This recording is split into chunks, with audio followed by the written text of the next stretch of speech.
I receive questions all the time relating to retirement and investing and saving and just money in general. One of the biggest questions that I consistently receive is, Troy, how much money do I need to have in the future in order to retire at a certain age with a certain level of annual income? And there are many concepts that go behind this calculation. So the purpose of today's video is to help you understand those concepts, learn how to do this calculation yourself, and we're going to go through several examples of how much money you need to save annually given your age to retire with $100,000 a year of annual income at the age of 60.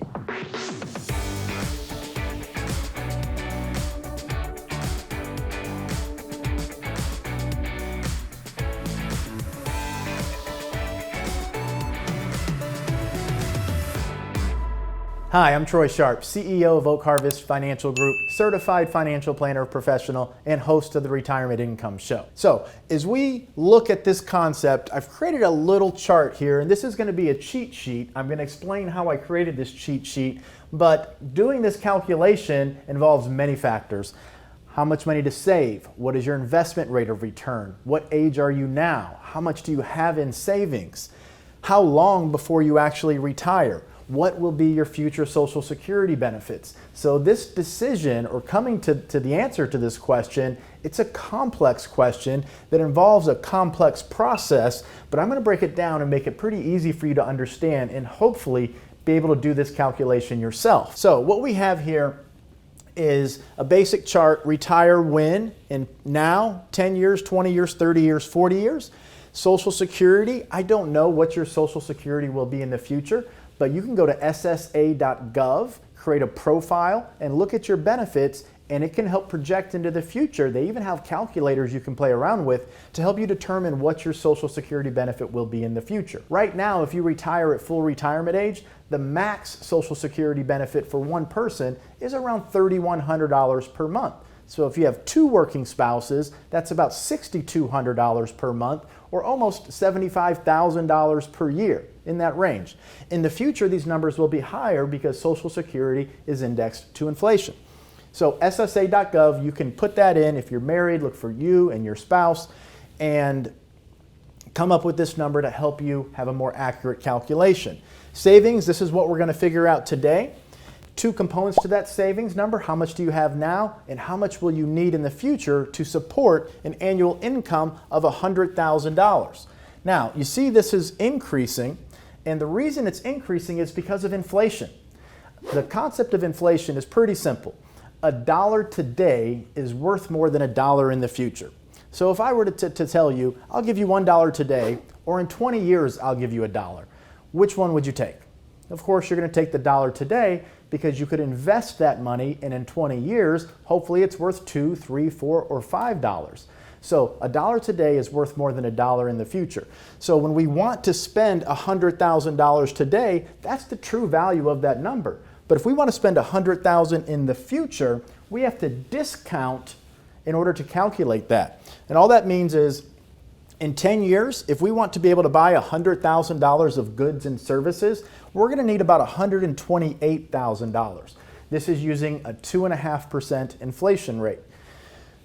In 20 years, $164,000 to equal $100,000 in goods and services today. So the first concept here is, if we want to spend $100,000 in the future, we need to understand that it's not $100,000 that we need to pull out of our nest egg.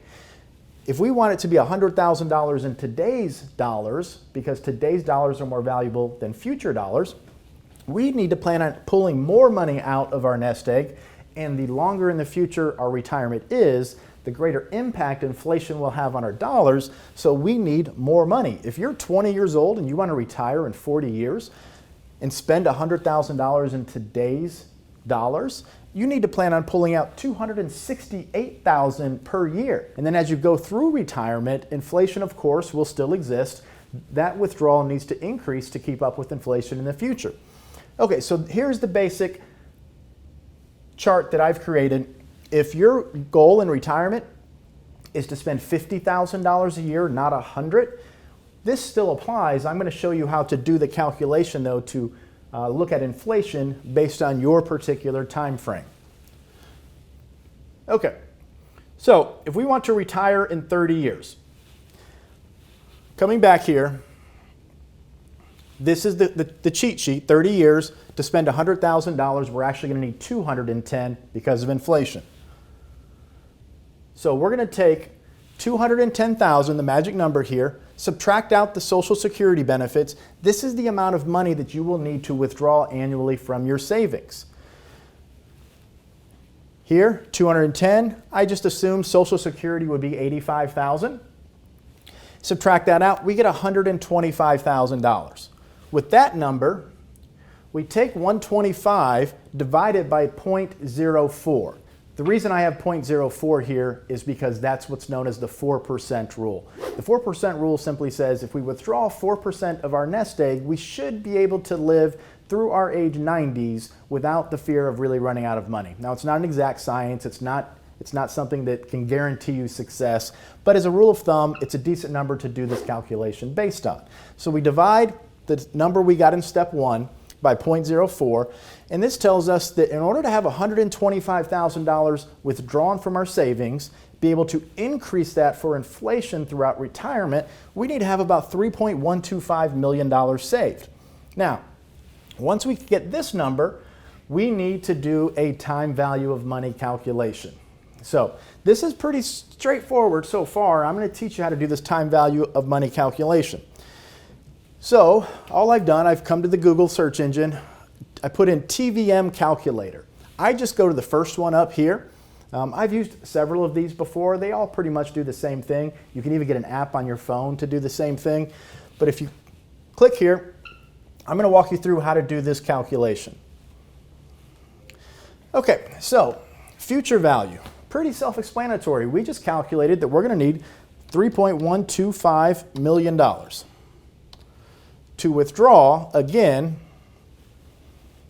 the $125,000 per year, which will combine with our Social Security to get us to $210, which is the equivalent of $100,000 in 30 years. So just reinforcing these concepts. So the annual rate of return, if you have 30 years until retirement, I personally believe that you should be 100% stocks inside your investment portfolio. Now, I don't know your situation, I don't know your needs, I don't know your willingness or capacity to take risk, but we need to earn the highest potential rate of return as possible to achieve our goals over the long term. Right now, bonds are paying next to nothing. So if in my particular portfolio, I'm 100% stocks. Somebody younger than me or even older than me, as long as you're comfortable with the risk, it merits strong consideration in today's low interest rate environment to go 100% stocks.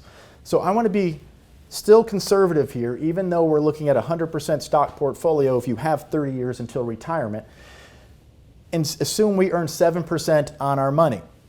The periods, that's how many years before you actually need this money. In this example, it's 30 years. Compounding, we need to change this to annually because our investments, they compound annually. Present value, this is the amount of money that you have saved today. Now, it's important that you input this as a negative number. So let's say if you have 30 years until you're 60, that means you're 30 years old today.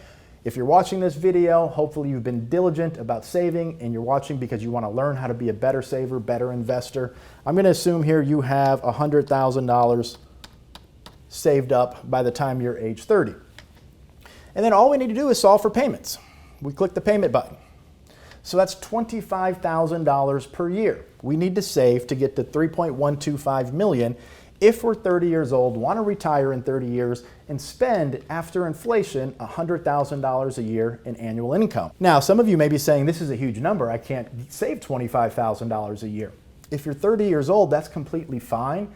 Keep in mind that as you get older, you're going to enter more of your prime earning years in your 40s and your 50s, and you may not be able to save $25,000 now, but in the future, you'll probably have years where you're saving $40,000, $50,000, $60,000, $70,000, $80,000, $90,000. I really want to point out, though, how important it is to save. We need to save. The longer time we have, the more return we can earn, the better this will be.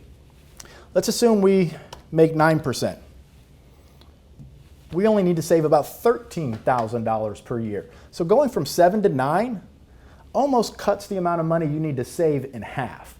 Now let's say you're a conservative investor and you're 30 years old and you're scared of the stock market and you decide you want to invest in a target date fund that is a little bit less risky. Well, you may only earn 3% a year.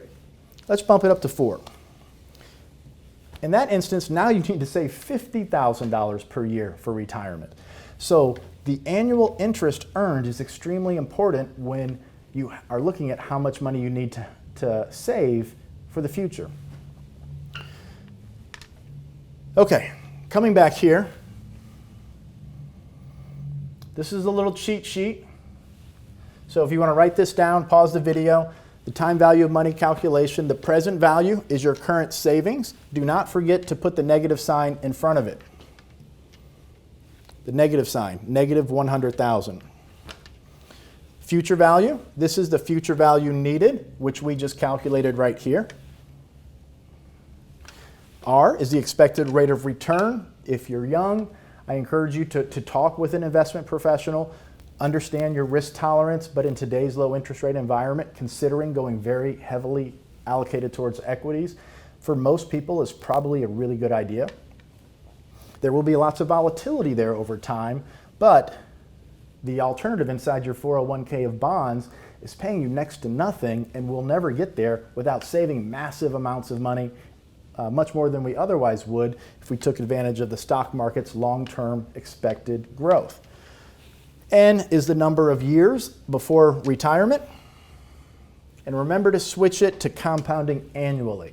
Okay? So I'm going to do one more example here just to run through it. Let's assume we want to retire in 20 years. Well, we take our magic number from the chart above, 20 years, 164,000. Subtract out our estimated Social Security benefits. For this example, I put $80,000 per year, which leaves us with $84,000. We take the $84,000, divide by 4% or 0.04, we get $2.1 million. So now we're going to go back and do the calculation just to reinforce that. So future value, $2.1 million. You can change the rate of return again to 7%. The N to 20 years.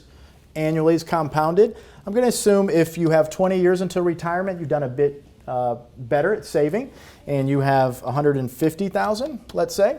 Remember the negative number, and then we compute payment.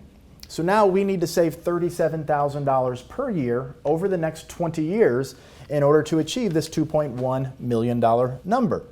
If I change this to 9%, it drops to $24,000.